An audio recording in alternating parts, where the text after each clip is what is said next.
Welcome to the You're Not Invisible After 50 podcast. I'm Kiran Kumar, founder and host of You're Not Invisible After 50. Despite the title, you don't have to be over 50 to listen to this podcast. No matter whether you're 25, 45, or 65, we can all learn lessons from each other to help us build a better, more fulfilled life. Come listen to the inspiring stories of all the phenomenal women over 50 who are kicking ass and making an impact. They are not invisible. I'm not invisible, and neither are you. So no matter what society says, life doesn't end at 50. In fact, it's just beginning.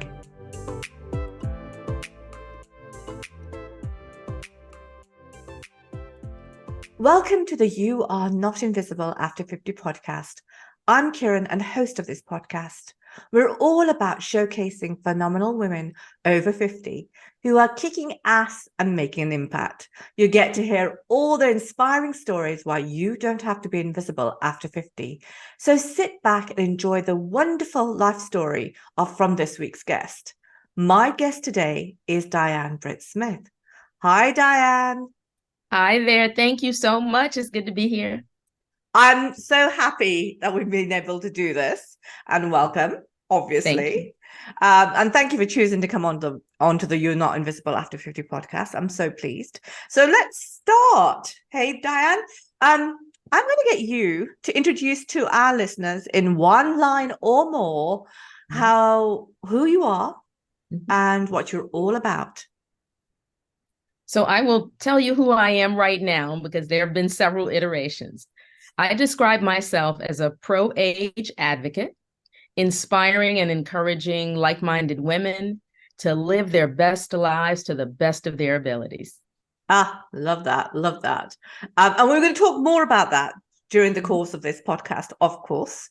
So in this podcast, we're going to cover your life story, the past, the present, and if there was a trigger point at 50. And then we'll take it from there. So let's go to the past, wherever you want to say and wherever you want to go. Please start. Tell me a bit about yourself. So thank you very much once again. I grew up in the South, in Richmond, Virginia, went to college, moved away, stayed pretty close to home, and launched my career in broadcasting. So radio, television, film was my major. One of the few people I know, honestly, who stayed in her major for her entire career. So I had a wonderful career, different places, landed at the Voice of America, based in Washington, D.C., an international media agency. And I feel incredibly blessed to have produced stories mainly for Sub-Saharan African audiences. And it was just the most rewarding career. Every day I got up to go to work brought me joy. Mm-hmm. So as a video producer, I was fortunate to be able to tell people stories, travel to Sub-Saharan Africa. Again, I got to travel the world, but mainly Sub-Saharan Africa to show people that Africa is not a monolith. Mm-hmm. It's a continent of 54 countries. And there are people who are defying odds in ways that most of us will never know. The resilience that they show in the face of adversity, whether it's political, cultural, whatever it is, very different than anybody I know in the United States. And we have plenty of adversity in the United States. So there's just nothing more rewarding than that. So as a public servant, because Voice of America is funded by the U.S. government, I got to tell those stories and meet those people. After several years of doing that, a couple of decades actually, I moved into management and became the creative director in charge of producers who did what I do, and also the artistic part. I ended my career as the director of training. So my staff trained the people who did the work. Yeah. So that running thread. So I just reflect on that post-retirement from that and realize how incredibly blessed I was to do that.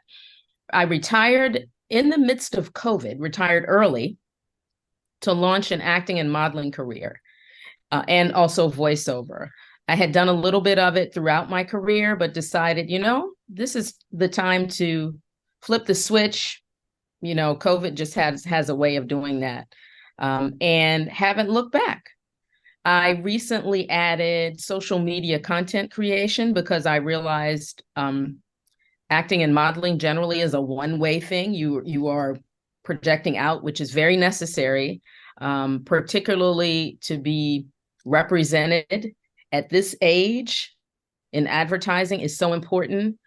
We need to see men and women who look like me, who look like you, because we have incredible purchasing power. So we need to be reflected in ads, but it's not interactive. So social media content gives me a chance to talk to and hear from people who look like me. And it's been wonderful. So there's so many people out there. We complained about COVID and how it isolated us, which is largely true. But the biggest benefit is being able to connect with people, no matter where we are. I mean, look at us. Absolutely. Yes. So being able to do that has been something that has brought me great joy, and I'm looking forward to continuing to do that.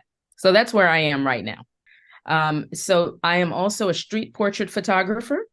Like Humans of New York, Brandon Stanton, in New York City and DC, whatever city I'm in, I'm a walker too. That's my main form of exercise. I get to go and meet people and talk to them and take their pictures. And then in acting and modeling, I am telling somebody else's story, or whatever the production is about.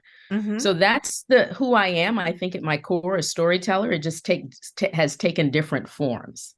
I think it's beautiful. I think the whole of that is wonderful, because you've got this thread that goes back way back into your past in terms of when you were younger, and it's kind of worked its way through all the various decades of your life. And I think it's just so lovely that you can actually have that thread running through, but do something different with it each time and utilize those skills. Because I'm a trainer, I'm a communicator, even though I did a science degree, it's got nothing to do with it, fell into training and worked in various fields. And even now, I mean, look, I'm still communicating, I'm doing it in a different format.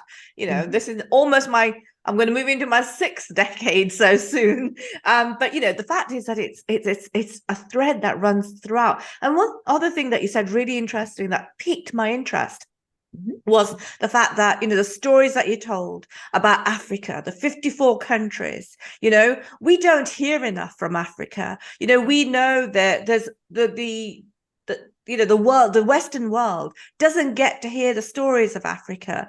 And that's a whole continent out there. Absolutely. And people who are doing such amazing things. And I think that needs to be said more, told more, heard Absolutely. more. Yes. People need to come forward. I mean, we need to kind of extend our hands and arms out for bringing everybody with us, right? That's what it's about. Absolutely. Yes, indeed. Yes, indeed. And I think that's just wonderful. I'm just excited what you've done in the past, and reaching that wonderful kind of level in your professional field, because we know that we all face kind of all sorts of biases as we work our way up. Yes.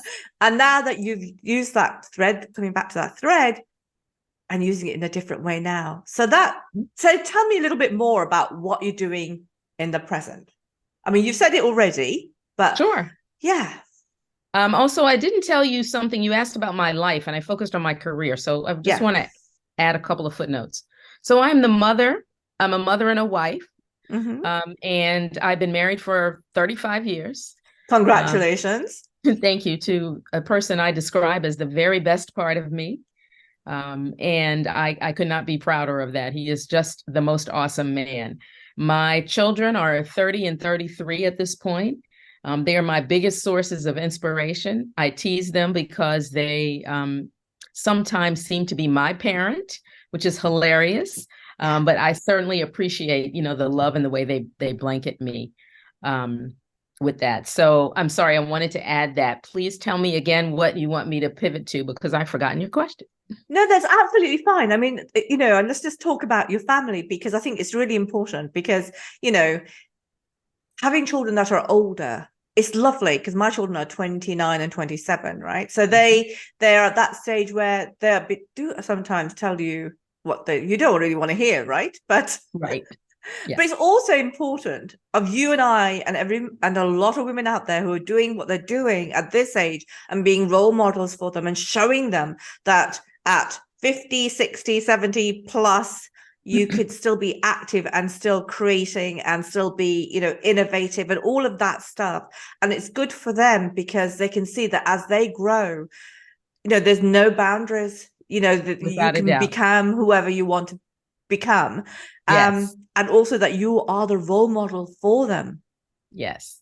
And I appreciate that. And they express gratitude always. But they have said that, wow, you didn't just sit down after you retired from your first job. You jumped, into this other career. And I am proud that they are proud of me. And we have great Absolutely. conversations. I know I am much more of a contemporary thinker than my mother was. Some of the conversations I have with my children, my mother would have been mortified to have those kinds of conversations with me. And my mother and I had a great relationship. So that's one thing that's very different parenting adult children. They are freer to say, not everything, obviously, but a lot of things. And we have great debates about current issues and the cultural differences. And it's beautiful. And boys' maturation point is later than girls generally. Not generally, it is. So they have come into their own in different ways. And it's a beautiful thing to watch. That they are good citizens of the world. They still drive me crazy and I drive them crazy, but that's what parents and children do. I But yeah, it's recognize great. that. Yes, yes. And this only child appreciates being able to watch a sibling relationship. So yeah. Oh, absolutely. I mean, I have a girl and a boy, and I think that their relationship is brilliant. And I'm with you when they kind of tell you off, and but also the conversation that you have with them as well, because I think, as you said, our parents were different. My parents were different. My parents were very traditional Indian. I'm much more free thinking, and hence my upbringing, my child rearing, in terms of bringing up my kids is different, completely different to the way my parents brought me up. But Yes. it's good. You learn from that, right? Yes, indeed. So let's move on. So was there a trigger point at 50 or was there not? I mean, was anything changed for you at 50? Oh, yes. One big thing over which I had no control, menopause. Mm-hmm. It was right at 50. It's interesting that your brand is focused on that, before and after. I didn't know what to expect with menopause. And I feel fortunate that it wasn't a huge problem or challenge. So I sort of rolled along with it, but it did change. Obviously, your body changes and the way you take care of your body changes. So I would say that was the trigger point. Career-wise, I was still very much in the thick of enjoying everything, all things broadcasting, video producing, video managing at that point, still raising our boys. I mean, not raising them because at that point they were in the later years. But yeah, it was that just reevaluating everything. I think in our lives we have certain pivot points. 29 was a big one for me. Have I accomplished everything I wanted to accomplish or thought I would accomplish before age 30? That was that was really a big thing for me. Similarly, 49. What am I doing? And I felt Mm-hmm. much more comfortable. After 50, after menopause, sort of started to, I mean, I guess we're always in post-menopause, but the thick of it, I settled a bit and realized, I'm a little bit more carefree. I still care what people think, but in a different way. Mm-hmm. Only if what they're saying will make me think about how I'm going to make myself a better person, as Mm-hmm. opposed to just criticism for criticism. That Mm-hmm. stops at the door. So I set up boundaries to be able to protect myself and protect my psyche. The importance of mental health. Hadn't thought too much about that before. You're in the thick of raising your kids. You don't Mm-hmm. focus so much on yourself. Then all of a sudden you realize you're sitting with yourself, your partner, your friends, your family. It's like, oh, it's a whole different thing. So yes, there were pivot points, but I wouldn't say it was necessarily a trigger at Mm-hmm. 50. I think that's really interesting. I think, yeah, talking about menopause is different for different women. I mean, sailed through mine. I didn't even know I'd been through it because it was over COVID. And I kind of woke up one morning and I was like, kind of at the other end. And so it was, for me, it was really easy. But you're right.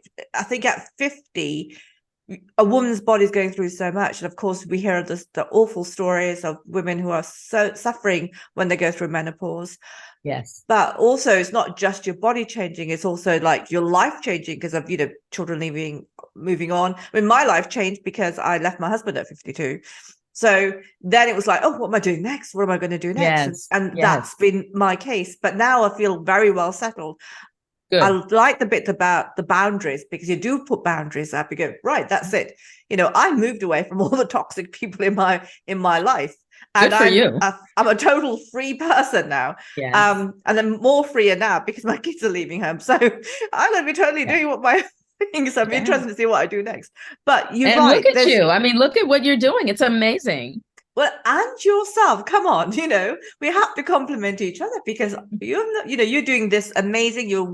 You're so great on Instagram. You're doing your and you're doing your photography, and you're doing the modeling and the acting. I mean, it's just so exciting that you feel that we feel that we can still do all of this, and we've got other plans. We've got other plans coming up. Yes. And we're going to be talking about that after we go into the commercial break. Is there anything else you want to say about what we've talked about so far?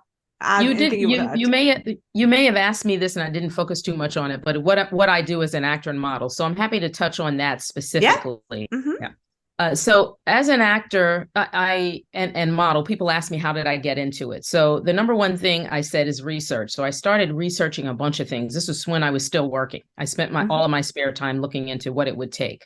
Because I see images, on TV of people, and I'm like, we need to see more of us. Yeah, so more diversity, right? Yes, exactly. So I started taking classes and coaching in acting. My kids are actors, so that helps. I'd done a little bit of it before. So I guess I label myself now as a commercial actor. Commercial acting, when you see commercials for pharmaceuticals or grocery delivery or hotels, the point is to reflect real life. So that makes it a bit easier. You are just telling your story that's imagined. I'm a traveler, or I do a lot of makeup and cosmetics commercials because at this age, we need to have always taken good care of ourselves, but we just weren't as aware of the consequences of not taking care of ourselves the way we are at this age. So a lot of the focus is on that. Healthcare, Medicare, all of those beauty kinds of things, clothing, a little bit of clothing. I am only 5'1". So, and I say only, I'm fine with it, but you don't see us reflected in runway modeling and all of that stuff. So hopefully that will change in the future. So print modeling and commercial modeling are what I've been doing. I hope to get into film and TV, which is what my boys are doing. So I'm taking classes for that. I've always been a voice artist at my job in international media. So I do a bit of voice acting as well. So that's my life as an actor, model, voice artist. I think it's fabulous. And it's really interesting what you're saying about commercial modeling. We are the power. We are the power. We're the purchasing power, aren't we? Yes. Our age bracket is the purchasing power. We've worked so hard. Yes. We have got to this stage and we are still working. And it's our purchasing power. And I don't think a lot of organizations, recognize that. I mean, things are changing slowly, but they're changing, which is a good thing. There's a movement forward. Yes, indeed. So we just need to push that because, people, I mean, models of a different age bracket are required, and also women who are diverse in that bracket as well are required to showcase what the future looks like, what the present looks like, and indeed. Who the people are buying. Who are your consumers? Yes. Hello, right. We're the consumers. We are, and we have the disposable income that the generation that comes after ours doesn't yet have. Yeah. We need healthcare in different ways than we did before. There's much more information about staying healthy, which is another one of my mantles. Mhm. Live your best life by taking care of yourself first, inside out. Absolutely. So, yeah, we love to, have beautiful jewelry and clothes, but what are we putting in our bodies? Mhm. That saying you are what you eat means everything. And that's one of the most difficult things for people my age that I talk to change. Fabulous. Thank you very much for that. We're now going to go to a commercial break. And when we're back, we're going to talk about the future and what that looks like, and also the bonus part of the podcast. Did you know that You Are Not Invisible After 50 is not just about our highly acclaimed global podcast? Our mission is to empower all women, regardless of colour, creed, class, and culture, across all countries and continents. So, we have two empowering courses for you: a free masterclass, Building a Life You Love, Creating Your Own Path After 50. This transformative masterclass is one that you've been waiting for. Are you ready to seize life after 50 like never before? Well, say goodbye to feeling stuck and say hello to the life you love. Don't let age define your limits. Let it ignite your possibilities. This transformative masterclass is your ticket to a vibrant and fulfilling future. But that's not all. Coming in November, we have our innovative introductory business course, Grey to Gold. In today's dynamic business world, age should never be a barrier to success. Say goodbye to age-related stereotypes and hello to unstoppable success. Our half-a-day course will equip you with the skills and confidence you need to conquer the business world. Discover the true value of your experience, reinvent yourself, stay competitive, and master the art of self-presentation. It's time to turn your grey into gold. Don't wait, your future is brighter than ever before. Visit our website and check out our courses geared to propel you to the next level. So embrace your age, utilize your wisdom and experience, and own your success. Spots are limited. Also, we have other wonderful products launching in the new year, so keep a watch on our social media posts and website for more information: www.youarenotinvisibleafter50.com. So now that we're back, let's move on and talk about what the future looks like for you, Diane. So I would say the future looks much the same as the present, just maybe on a larger and more increased scale. For example, I never would have thought that I'd be on a podcast talking about life after 50. And I've had the opportunity to do that a few times. And again, I'm so appreciative of this opportunity. So definitely more of that. The wider we can spread the messages of not being invisible and being invincible, the better, the more people can reach it. More social media platform outreach. I get so many people talking to me about what I'm doing and how they may be able to pivot their lives, how they can make the best of it. So just expanding that platform. As an actor and model, again, more of the same. I'd like to move into film and TV because I believe narrative storytelling, TV shows, films is another way to tell stories and stretch my mind and creativity. So I definitely would like to do more of that. I would like to travel and be able to tell other people's stories in some way, shape, or form. I'm not sure what that will be.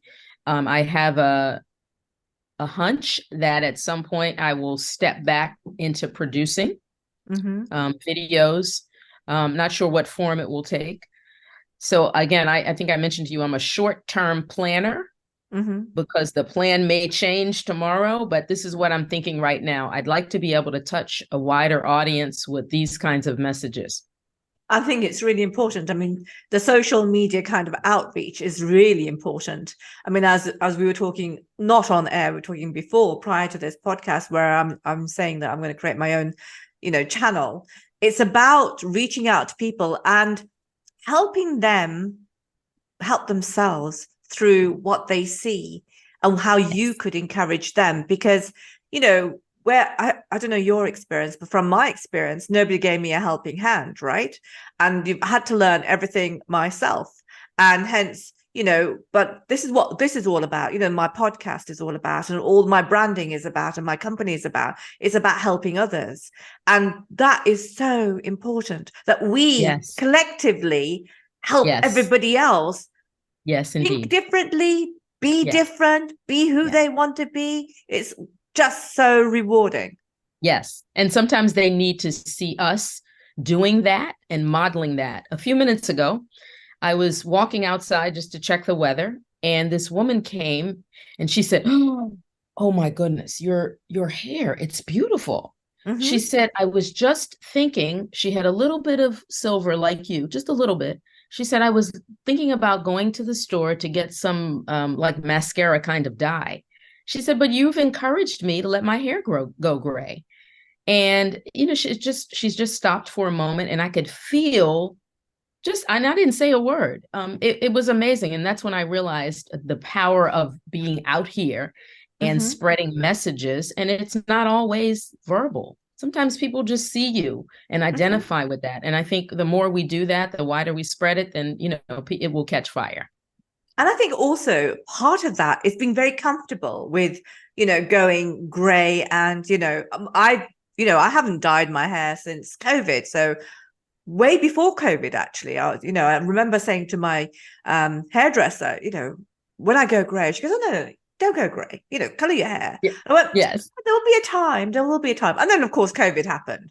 Yes. And when I started to like stop coloring, and I thought, I like this. I Yes. really like this. And I felt that the grayness in my hair actually gave me a superpower. It's like, yay, Absolutely. I embraced it Absolutely. so much, like Yeah. you're embracing yours. And there are so many gray-haired influencers on Yes. Instagram who are showcasing who they Yes, indeed. are and being very comfortable with Yes.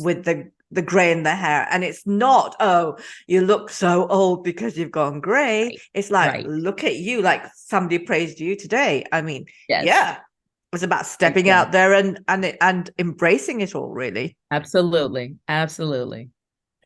It's wonderful talking to you. So let's talk about the bonuses. Is there anything else you want to say about the future before we move on? No, one day at a time, and whatever feels good and brings me joy and allows me to touch as many people as I can. That's what my future is. Oh, fabulous. Love it, love it, love it. Okay, let's go on to the bonus part of the podcast. So here we go. 5 tips that you'd like to give to someone under 50. 5 tips. There's probably a million, but I've distilled it as you asked. So never stop learning. I think a lot of us don't realize that has to be an active thing that we focus on. So you know your job inside and out, so you may not be learning anything, but keep learning. Learn how to knit, go skydive, or whatever it is, never stop learning. Nurture your relationships, the ones that bring you joy or the ones that you have to do, and figure out how to uh, reduce or eliminate if there's any toxicity, if you have some relationships that aren't going as well. Figure out how to filter so that you maintain your mental health and protect your peace. Third thing, stay laser focused on your health. And again, the big thing for me is what you're putting inside your body. So I hadn't seen a nutritionist before. So about 15 years ago, I went to see a nutritionist. Now things are changing a little bit. Maybe I need to eat differently, but to be laser focused on that, because the messages we are receiving from the potato chip industry, from the hot dog industry, all of those things, they want you to eat things, comfort foods, make you feel Mm-hmm. good. But is that really good for you in the long term? So stay laser focused on your health with that. I totally agree with you there, because processed foods are so, so, so bad. I mean, I'm not sure about the state in America, but in the UK, certainly, I just refuse to have processed food. And also, I've been very lucky. My parents, cooked from scratch, and I love cooking. So Yeah. whatever I decide, if I see a dish, I go, okay, so how do I convert that into like the basics, and how do I Yes. recreate it in my own Yes. way at home? Yes. Completely agree with that. Next thing is invest well. So we tend to, oh, look at those beautiful shoes, those red bottom shoes. Oh, I like that jacket. Oh, that purse. And we may be, depending on your financial situation, you may overspend easily. Take a vacation that's outside your comfort zone. The older we get, the more mindful potentially a lot of us have to be about how we spend our dollars. So early on, invest well. If you can max out your 401k, whatever your contributions are, your insurance policies, take a look at that. Invest well.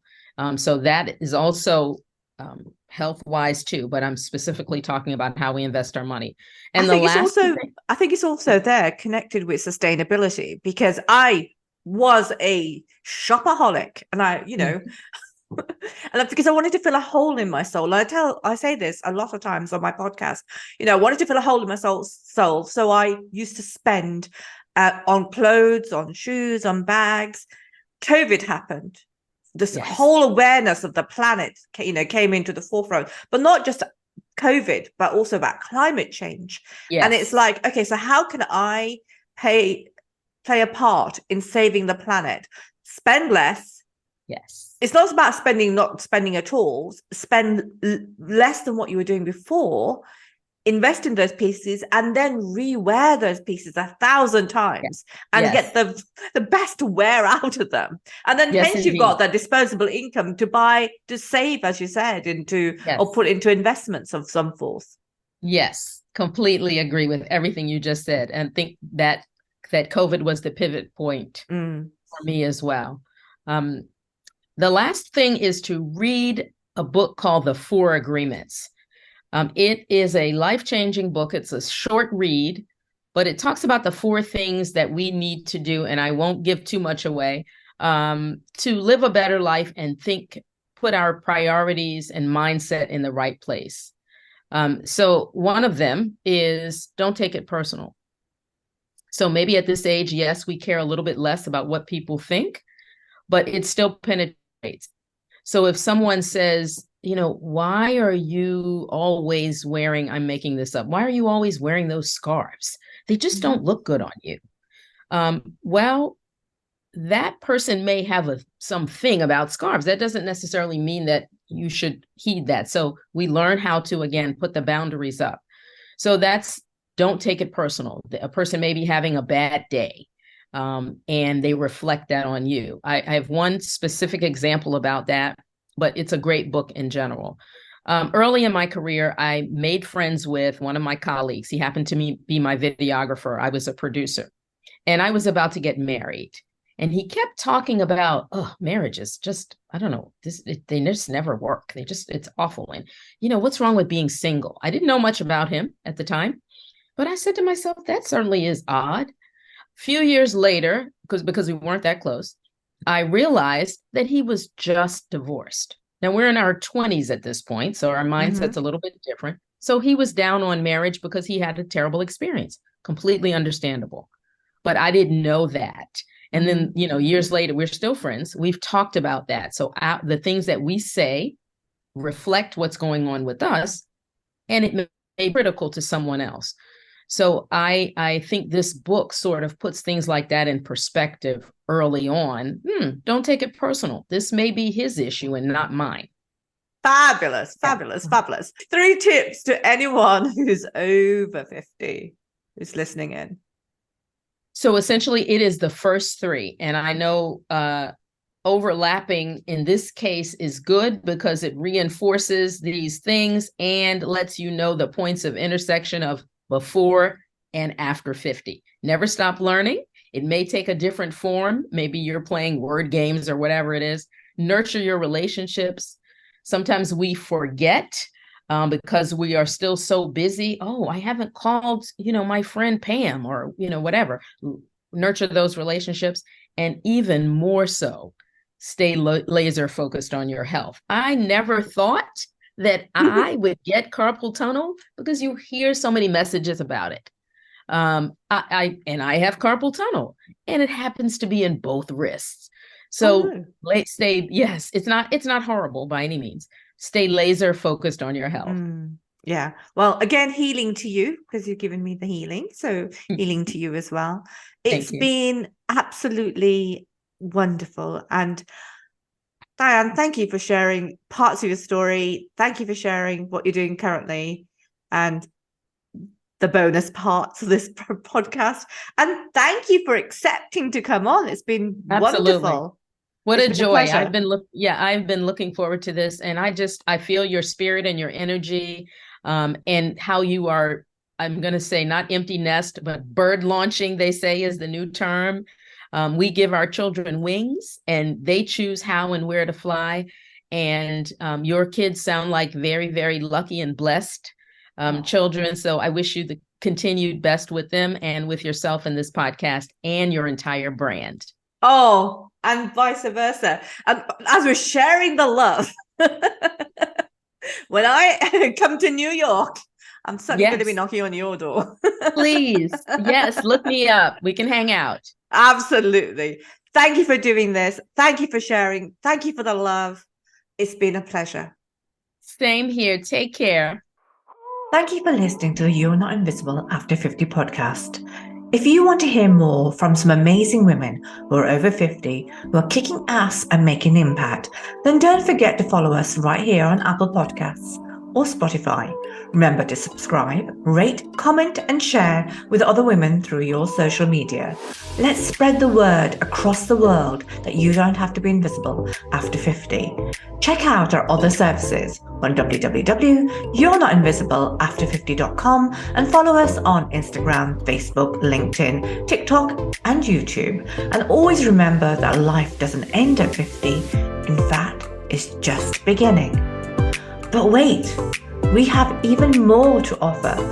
Join us and tune in to our other podcast, Shamelessly Untamed, a transformative series that encourages you to embrace your true self and celebrate your uniqueness. Make sure to subscribe to Shamelessly Untamed podcast on Apple Podcasts or Spotify.